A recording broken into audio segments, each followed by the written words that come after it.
साहित्य की सही रेसिपी। इन दिनों साहित्य में रस नहीं रहा, निचुड़ गया है।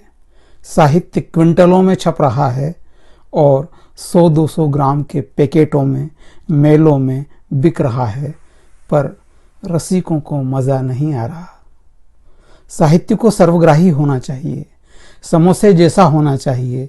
जहाँ प्लेटें उपलब्ध हो वहाँ साहित्य को समोसे खाते हुए पढ़ा जा सकता है, पर जहाँ प्लेटें न हों वहाँ साहित्य के ऊपर समोसा रखकर खाया और पढ़ा जाता है। समोसा रसिकों को साहित्य से ज़्यादा आनंद देता है। इसलिए मैं चाहता हूँ कि साहित्य को समोसा होना चाहिए, आइसक्रीम होना चाहिए, 56 भोग होना चाहिए, ताकि रसिकों का पेट भर सके। आपसे कोई पूछे कि जलेबी में रस का क्या स्थान, तो आप क्या कहेंगे? रस हो तो इतना हो कि जलेबी रस भरी रहे। साहित्य में रस का सृजन ऐसे ही होना चाहिए। पाठक साहित्य देखे तो उसके मुंह में रस भर जाए। हलवाई जानता है कि उसे क्या बनाना है, रसीले गुलाब जामुन, काजू कतली या चटपटी पानी पूरी।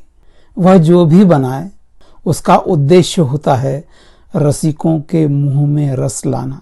साहित्यकारों को हलवाई से अकल लेना चाहिए और पाठक को इतना लालायित कर देना चाहिए कि वह श्रृंगार रस का कवि देखे तो पाठक की लार टपकने लगे।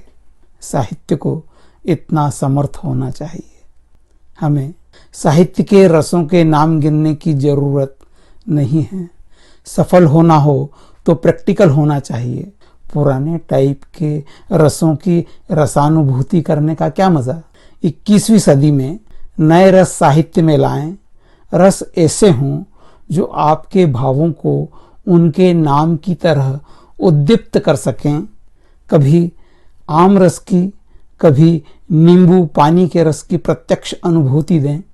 पाठकों को ऐसे डायरेक्ट रस पसंद न हो, पर वे रसानुभूति सिर्फ मुंह के भीतर ही चाहते हों, तो उन्हें पकोड़े, कचौड़ी, चाट जैसे विकल्प मिलें जो सीधे रसेंद्रिय को उत्तेजित करते हैं। साहित्य को ऐसा होना चाहिए कि चाहे उसमें रस प्रत्यक्ष न दिखे, पर वह रसपूर्ण हो। रस है तो रसिक है। लुगदी साहित्य मुख्य धारा का साहित्य न हो, पर एक बैठक में खाने को मन करता है। स्वादिष्ट हो तो हर माल खपता है। डोसा, इडली, सांभर सब खपता है। सांभर है तो इडली डोसे में रसोत्पत्ति है।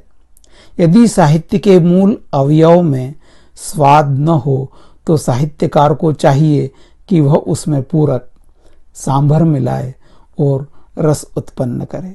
साहित्य में देसी या विलायती नशीले पेय रसों का स्थान गुप्त है।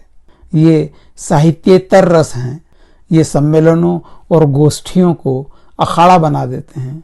वैसे ही साहित्य में बहुत अखाड़े हैं। इनके पहलवान गुजर गए हैं, पर भौतिक अखाड़े बचे हैं। इसलिए साहित्यकार को किसी एक खूंटे से बंधकर नहीं रहना चाहिए। खूंटे बदलते रहना चाहिए। जहाँ हरा चारा दिखे वहाँ मुंह मारना चाहिए। अब व्यंग्यकार का यह काम तो नहीं कि वह बताए कि कहाँ क्या क्या हो, पर जो भी हो वह यथास्थान हो। साहित्यकार को चाहिए कि वह साहित्य को इतना घोंटे कि वह लच्छेदार हो जाए।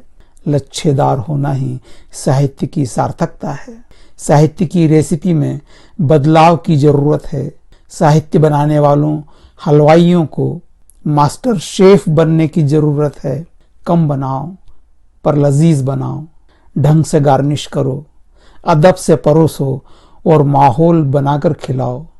ये कोई बात हुई कि जो मर्जी हुई बना दिया, रख दिया और हुक्म दे दिया खाना है तो खा लो। यही है।